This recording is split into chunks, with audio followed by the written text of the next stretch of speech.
Welcome to CRE Unplugged, the Founder Series. I'm your host, Ryan Elazari. Nadine Ezzi couldn't be with us today. The Founder Series is where we have innovators in the space and we spotlight them as they are reimagining the built environment.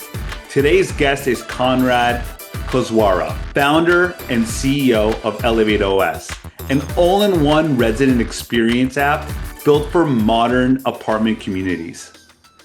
They combine technology with human-powered hospitality to elevate the resident experience.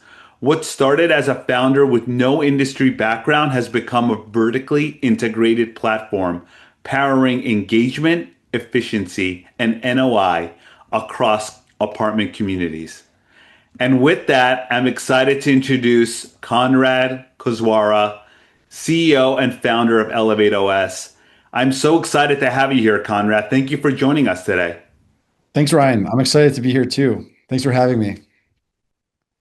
So your last name is Polish, so you're from Polish descent, I'm assuming?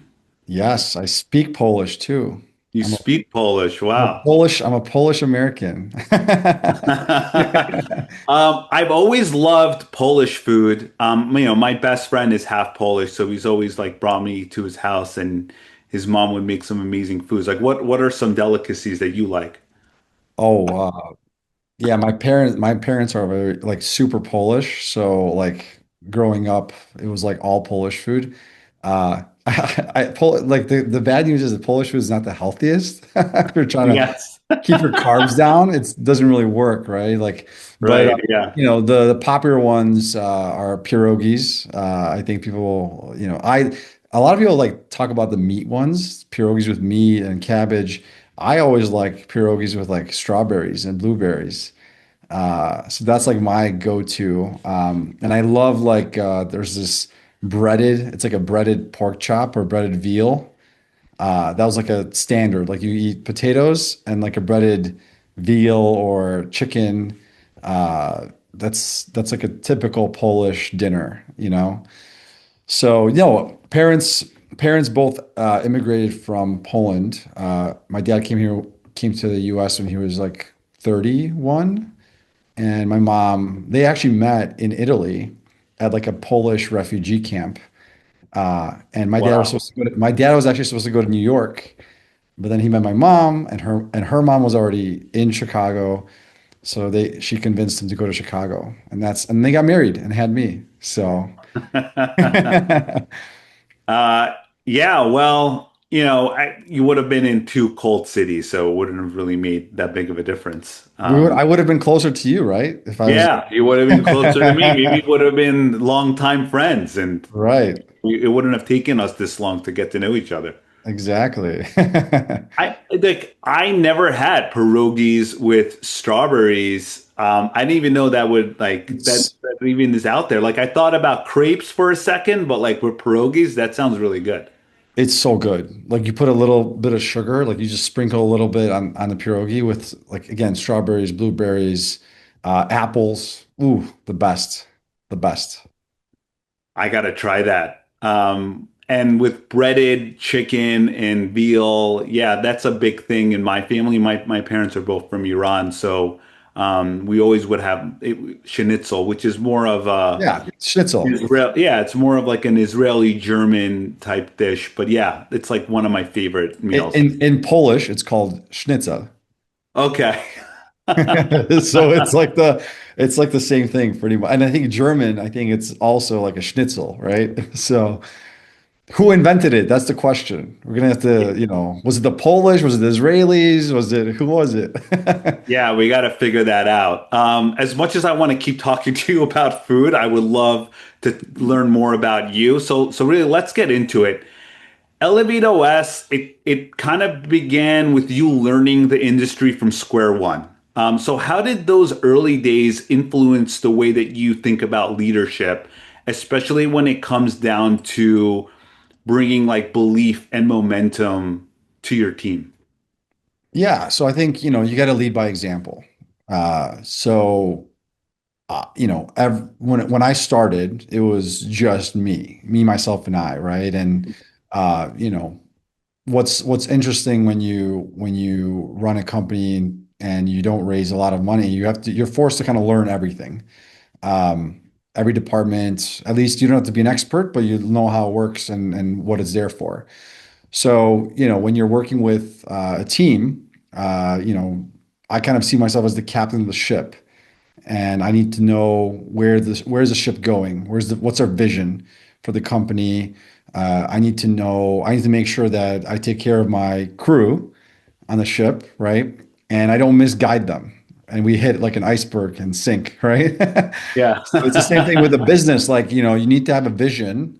You need to have people buy into the vision, and you need to make good decisions, because if you make good decisions, in general, the crew is happy because you're going around and you're winning, right? People don't like to be losing all the time. So that's the way I think about it. So what's been nice with me is I know how all the departments work. I'm not going to make someone do something that I haven't done already. So it's a very kind of respectful type environment in terms of, you know, everybody has high expectations, but it's nothing that's impossible to do. And do you feel a lot of pressure when when you feel like you're the captain of the ship? Like how do you deal with that? I used to. Um, I think, in the beginning, every little thing that might have been negative, that happens, or, that you encounter, like you really kind of take it personally, right? I'm at a point now where, uh, you know, you you're a little bit more immune to it. It doesn't affect you as much. You kind of There's always like you have to kind of go in with the mindset of like you can't be perfect. You can't have like 100%. Like it's about like an exam. If you hire somebody, everybody expects the person they hire to be 100%, to do 100% of what you envision them to do. But really, the reality is you need to lower your expectations. You can, if someone's doing 90%, an A minus, or a 89, 88, B plus, and they're doing a good job, and overall, like customers are happy, and your partners are happy, like great. I think that's working well. And you can kind of coach them up to 100, right? But um, that's how I think about it, at least. You can't let things get to your head. You have to control what you can control. Stuff you can't control, you can't let it affect you. I think that's a good perspective. Were you a straight A student? Is that why you're obsessed with grades? Um, Polish parents. If you have Okay. Polish parents, I mean, look, I'm sure your parents are probably similar to mine. I mean, Polish parents, I mean, you got to be either a doctor or a lawyer. And if you're not none of those two things, like you're a failure. So, my parents were definitely like strict. I needed to get good grades. Was I the best student?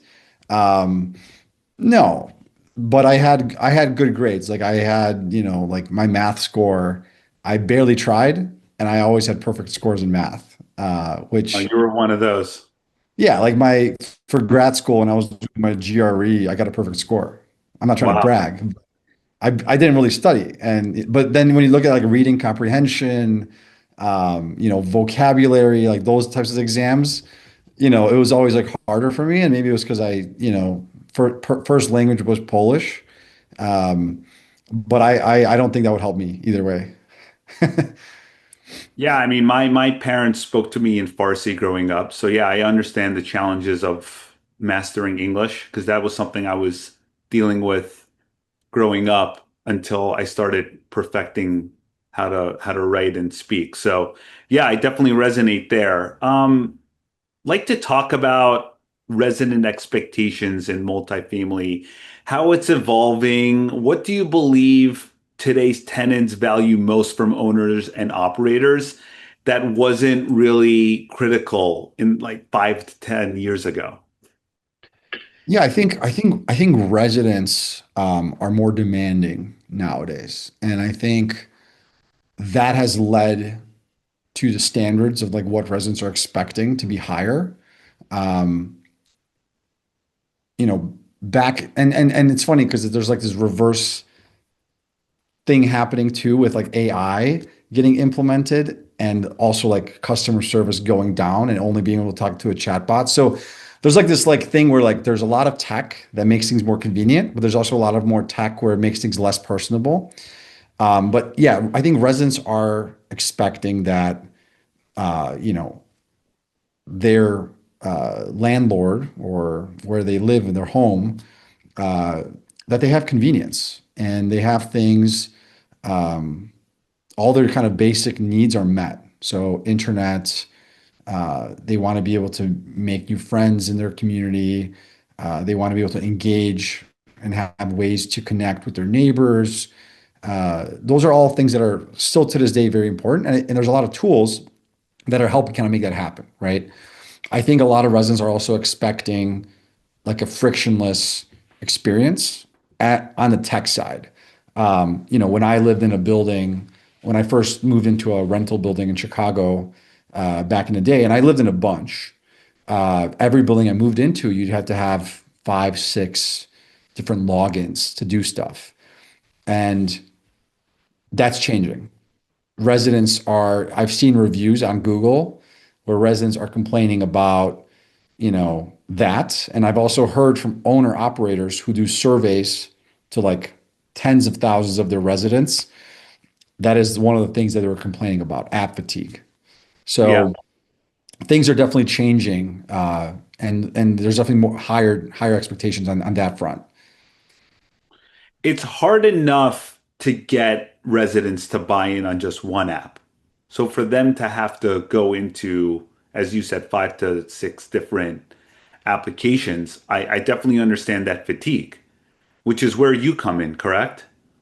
Yeah, exactly. So at Elevate, our kind of vision since day one is how can we provide, your end, like the operators, end user, their customer, residents, the best experience possible, right?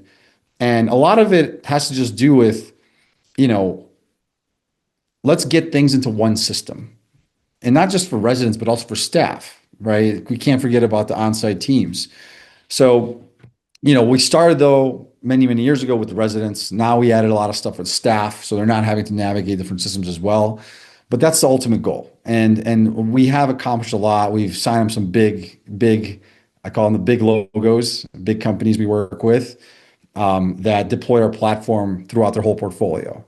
And they're seeing a ton of success. Not only are they saving money, but they're also getting a way higher engagement with the residents. Yeah, that's really amazing. You're someone who I feel like has a pulse on the market. I know that you go to a lot of different real estate tech and innovation conferences. So I would like to know what are the key trends you're seeing right now in multifamily technology? Yeah, key trends, centralization, right? So operators are trying to figure out how do I get people, um, less people on site at each property and more in like a centralized office. Like what tasks? So they're shifting tasks to that type of setting. I think there's more offshoring happening too. So because you can centralize more and you could work remote, so there's more remote work, there's more offshoring. Third one is AI is a big one. So a lot of people are trying to figure out how can I have AI automate some of these tasks instead of putting people on it. And then the last one is kind of what we talked about earlier, which is consolidating, their tech stack. So looking like there's one company in New York or New Jersey where there's a position like resident experience, like director of resident experience. And that position would basically their number one goal is to look at what is the resident journey, right? From like move in to move out. And how many pieces of technology are they having to log into, manage? And there's a lot of companies actually looking at that right now as well. Yeah, I feel that a lot of people always talk about we want to provide the best resident experience, and we want them. Now things have changed since COVID, and you've seen this revolution, but are you seeing these actions, right? Are owner operators like understanding this change? I think most have, but there's still a lot of them that are lagging, and I think they are either going to wake up or they're just going to keep going with their ways, hoping that it's not going to affect them. But I'm kind of worried about that. I think it's a must at this point to make sure that your residents are happy. Yeah, it is. And the kind of the one other thing too that I would say is important is that a lot of like another trend I would say I forgot about was that you have a lot of these properties now are launching with smart home and smart tech access control. And back in the day, you'd hire a company like some consultant and you say, hey, I want my residents to be able to like remote unlock their door. And so there's a lot of I call them like Frankenstein buildings um, that they never thought about the end goal, like the end user experience, right? So a lot of owners like this, again, big trend right now, and I'm talking with a lot of groups where they're looking at, you know, how do I not have a Frankenstein setup where we don't think about the end user experience, and then a resident moving in and they have an intercom app, an app for the intercom, an app for the unit locks that's separate from the intercom, two different companies that don't integrate together. And then you also have an app to pay rent and do maintenance. So a lot of these owners, they really are kind of being smarter on the low voltage side as well, which historically, like they would just hire a consultant and that would be done by a consultant, and then that consultant would walk away, and the person running the building 2 years later is struggling because they have a Frankenstack on the hardware side. So that's also a big one. Like that one is very, very popular, and I think a lot of owners are getting smarter about sometimes not even hiring a third-party consultant, but bringing consultants in-house. So they're hiring more types of people so they can kind of make their own educated decisions on how things are going to work. I think that's a great move. I want to go back to AI, and there's something you wrote recently on LinkedIn. I'm gonna quote you on this, and then I want you to dive deeper. Okay, so you say, "Had some time to play and noodle the last few days. There are some unbelievable things you can do with AI. Things are going to change dramatically over the next few years. I don't want to be cryptic, but things are about to change big time." They are. They are. I mean, uh, I'm usually pretty busy with Elevate, but things slow down. Usually December is like my favorite month because like all my clients, they go on vacation, they go to Florida, right? Like they don't bother, they don't less emails. So yeah, the past kind of couple weeks, I've been noodling more, just like playing, which that's very important, I think, if you're like running a company, just having time to like think and just play with stuff and see what's new. And yeah, there's stuff that you're able to do there's a lot of different tools out there, and I don't want to give away too much, but there's there's gonna like a lot of people's jobs are gonna be irrelevant. Is basically like, and yeah, it sounds cryptic, Right. but that's the truth. That's the truth is that you can build you could build an app if you wanted to yourself. You don't need to hire, you know, 5 engineers or 1 engineer or 2 engineers. You could build an app yourself. There's things you can do with from a sales perspective. Usually you have to have like 30, 40 people that are doing outbound and all that. You could have a one-person team do all that. And that, by the way, you could have done like 4 or 5 years ago. Now I think it's getting more popularized, and every day I have an email in my inbox that's like quoting where I went to school and how we share some similarities. And I'm like, oh, Yeah. you used AI, buddy. You used AI, but and so I catch on, but I think there's still a lot of people that don't really notice that was like an AI generated. It sounds like it's super personable and it works. But there's a lot of stuff where like it will be like agents will fully automate a lot of tasks. And we're doing some stuff already internally with in our business. I'm doing some stuff. I'm playing with it personally for some of my tasks that I deal with, and it's amazing what you can do. I mean, there's just one guy I follow on LinkedIn that has like a 6 million ARR company, and he has 3 employees.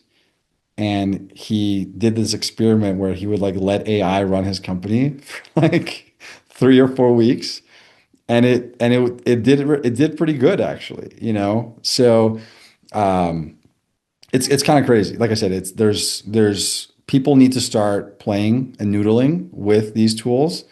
Um, and I think there's going to be businesses. There's going to be like new businesses forming where kids out of college, if they know these systems, they can go to like a dentist office or like a local, like a small business and say, hey, like run me through your day to day. And they can make money just coming, seeing the processes and then automating them for some of these companies. Yeah, it's so funny you're bringing up the dentist office. Like I just went to the dentist, got my checkup, and they had AI determine if I actually like had a cavity where it was showing on the X-rays. Like Yep. it's gotten so advanced, and yeah, I agree with you. I think more people need to understand it, play with it. Maybe they don't need to be, they don't have to be coders, but just like understanding it higher level, I think is something that I think is a necessity right now. So I'm glad you mentioned that. I want to talk about what opportunities you're seeing for real estate owners to generate meaningful revenue that's beyond the rent. Yeah. Like how those strategies enhance rather than detract from the resident experience. Yeah. I mean, this is one of my favorite topics, to be honest. I think what you got to think about is how do you add value to your residents, right? Like like asking residents, doing surveys, like what things they want, how can you give them more time back? And I think a lot of properties, they've already kind of done that, right? Like if you look at amenities, like physical amenities, a gym, a pool, um, a co-working space. Like you're basically giving people time back. Like instead of having to go sign up for a gym, you can just go to your building's gym. Instead of going, to let's just say like a store, you have a convenience store, like a little market in your building. So there's all like historically, like the last few years, there's already been elements of that. And I think right now it's just kind of how do you build off of that, right? Like what else can you offer? And with us, historically, we have like these kind of hotel style personal services where in our platform, we basically let residents book cleaners and dog walkers and handyman services. So, and there's a lot more. There's a lot more beyond that you can, do for them, like, help them set up their electricity and help them set up internet, mail forwarding. I mean, there's a lot of things like that where you're giving them time back. And if you're giving someone time back, especially like people like living in like nicer buildings, like their valuable commodity is time. Generally, if someone's in a nicer building, they're paying higher rents, like they have money. So for them, like if you can offer them time, or I even have some buildings that offer like a personal concierge service where like we have a building where in Arizona, uh, Optima, really nice properties. They build all over, but they have a personal assistant service where through our team, like we will plan someone's birthday party. Like we had a lady who, uh, wanted to throw like a party for her kids, and they go into our app, they put a request in, and then our team goes and organizes everything for them. So that's a great time saver right there. To plan a kid's birthday party, I mean, that's gonna take some hours. Yeah, I've been there. It's a lot of work. Yep. Yeah. So yeah, Yeah. so Yeah. all things like that, it all adds up, right? Like if you have this really big building, 300 units, 200 units, or you might even have 100 units, 10 buildings of 100. And if everybody is used to making money on rent and parking, but those little things, they add up. We have buildings that are doing a lot of revenue from these kind of ancillary things that residents opt in and pay for. Not junk fees. Not like, oh, I'm charging the internet, whatever.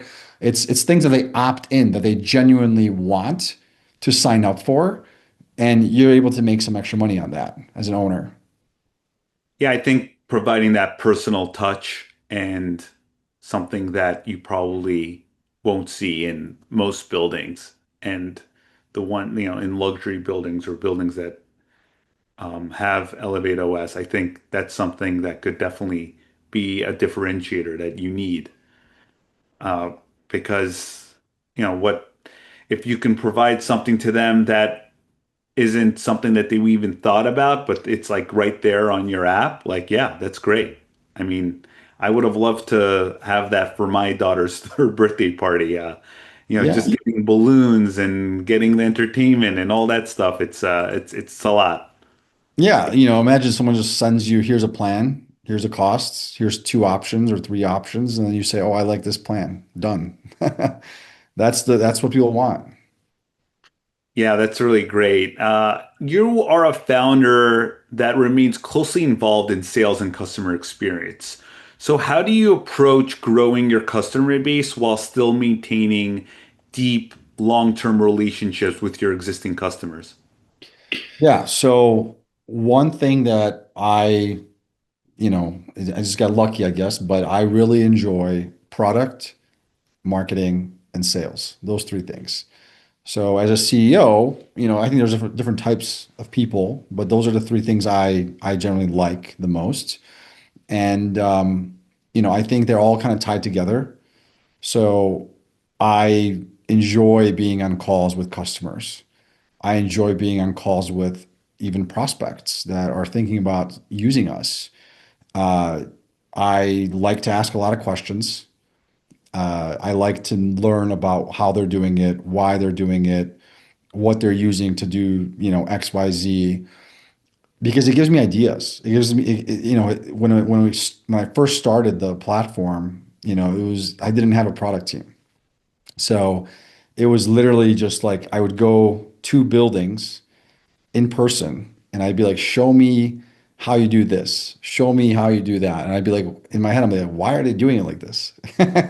There's way faster ways to do this or get the same thing, accomplished. So, I like to learn uh, and talk to as many customers as possible because it gives me like, I learn uh, what are the problems that they're facing, right? And if I keep hearing the same thing over and over and over, now I actually have a product team now. It's not just me, right? So I'll go to my product team and be like, hey, like every call we're on, like someone's bringing this up. We should probably look into this. It basically guides your product roadmap, right? Uh, you also, it's nice to also have customers who will work with you, who like bring ideas and say, hey, here's how you can make your platform better. Here's what we're trying to do. Like, can you guys do something like this for us? Um, and with customers like that, it's really like more of a partnership, and you're kind of building something together, which is fun. And then you work on it together, and then when it goes live, you feel accomplished, right? It's almost like, the way I like to compare it is, a developer builds a property, they do a groundbreaking ceremony, and then when the building like tops off, right, you get your certificate of occupancy, and then you have like a grand opening party, you're done, right? It's the same thing when you build features and different solutions for customers. Like you have like this planning phase, you make a plan, you go live. We don't have grand opening parties. Every time we build a feature, we probably should, but it's the same type of feeling. You feel accomplished, and you can kind of move on to the next thing, and the next, and the next. So, um, that's typically how, I approach working on things with customers. I want to go back to you talking about that you enjoy when your customers are coming to you and they're giving you feedback, and how you take that feedback and then you use it to your benefit. I think that's such a great lesson because there's a lot of people I mentor, and that's something that I try to ring true to them is how important taking criticism and feedback and using that to better yourself. Like, so is that something that you have learned over the years, or is this something that you've had ingrained with you since you started your career? Yeah, I mean, I think, I've gotten better at it, maybe. But in general, I was always very like solutions oriented. Like if you came to me, Ryan, and said, Conrad, this is not possible, or if you said, this is the only way to do this, I'm gonna literally be like, you're full of shit. Like that's the way or I'll be like, explain to me why you think that, right? Explain to me why. Like, convince me. I want to be convinced, like, this is the only way to do this, or convince me that this is impossible, right? And that's typically how I've approached things. I think that there's always a possibility to do something, right? Um, and the feedback, it's nice to hear sometimes. Like, again, I'm not saying I'm perfect here, but there's been situations where, like, I thought something was possible, but it turned out to be impossible.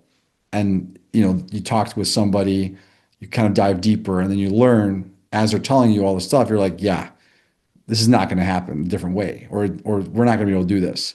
So it is nice to get feedback because there's people that know more than you sometimes. Like if someone's only doing X and I'm dealing with A, B, C, D, E, F, G every day, but they're only doing X and they're only dealing with X, like let's hear them out, right? Because they're involved. That's all they do, very narrow focus.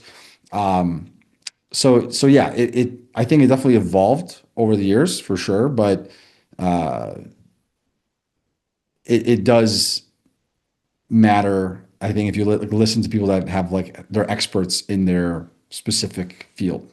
Before I let you go, I want to talk about the fact that you co-chair emerging leaders for the Real Estate Technology and Transformation Center. What does that mean to you?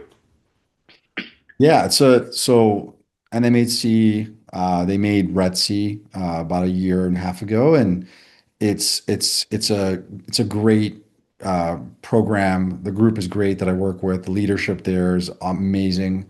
But yeah, I have a co-chair, Stephanie Giubbiati, where we are basically both kind of running the emerging leaders group at RETTC. And so the goal with RETTC is to bring in some of the sharpest kind of up and coming leaders in our space and get them together so they could all iron sharpens iron, right? So we it was really nice. We had our first meetup at OpTech, and I think we had like close to 40 or 50 people show up. So that was really nice to see. And it's a really just a place for people to network, meet other people. It doesn't really matter if you're a vendor or on the operator side. We had everybody, all types of people came, and we were able to kind of learn about each other. We did like a little kind of introduction, and it was a really nice, kind of pleasant. We got really good feedback from it, and we're going to be doing more meetups throughout 2026. But it's really just a way to kind of give back to our multifamily community. That's really great. And I feel like what you're doing hopefully can set a base for more of these type of programs to be set up in the near future. Because I do think it always helps to guide along emerging leaders. And then you could also learn a lot from them too. So it's just a great space. And it's really awesome that you do that. Yeah, that's the goal. The goal is to learn from each other. Well, Conrad, this was such a great conversation. Where can our audience members reach out to you or find more about ElevateOS? Yeah, you can go on our website. So, www.elevateos.com. Or if you want to reach me direct, LinkedIn's probably the easiest. Go add me and send me a message there. And yeah, I generally get back pretty quick to people.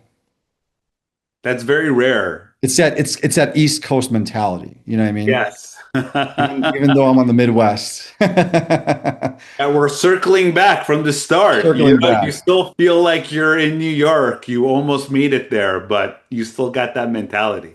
Oh yeah. Oh yeah. Urgency. Urgency. That's the key word. You got to be urgent with anything you do. Very true. Well, thank you again, Conrad. This was such an amazing conversation, and I wish you all the success with Elevate OS. Thanks, Ryan. Thanks for having me. All right. Be sure to stay tuned for my recap. One of my biggest takeaways from my conversation with Conrad was how deeply personal Elevate OS means to him and how much that comes from his upbringing. Konrad spoke about his Polish roots and how that shaped him become the person who he is, his relentless work ethic, his resilience, and his willingness to outwork problems rather than avoid them. And that mindset shows up everywhere, from how he leads to how he builds products to how closely he stays connected to customers. He didn't raise outside capital, he bootstrapped this company. This company is his baby. And you can see his actions as he's deeply involved in sales, customer relationships, and ensuring the platform actually delivers value, not just promises it. We also dug into how expectations in multifamily are evolving. Today's residents want more than just four walls. They want convenience, experience, and simplicity. Elevate OS is built on that idea. One app that's deeply integrated tech stack and a resident experience that feels more like a high-end hotel than just traditional property management. So at the end of the day, I feel like Elevate OS isn't just a software, it's an ecosystem. And Conrad's journey from stumbling into real estate with no network to building a resident experience app platform perfectly reflects what's possible when strong leadership, clear vision, and relentless executions comes together. What I also love is how at the end he talked about his role as co-chairing the Emerging Leaders Program at RETTC. And I felt that for him, it's kind of a natural extension to how he leads, how investing in people, sharing hard-earned lessons, and helping shape the next generation of operators and innovators who really drive to change the industry. That's all the time we have for today. Thank you so much to Konrad Koczwara, CEO and founder of ElevateOS. Please subscribe, rate, and review wherever you get your podcasts. If you want us to answer any questions on air, you can email us at info@creunplugged.com. Or you could reach us at our website at www.creunplugged.com. See you next time, and until then, keep your conversations real and unplugged.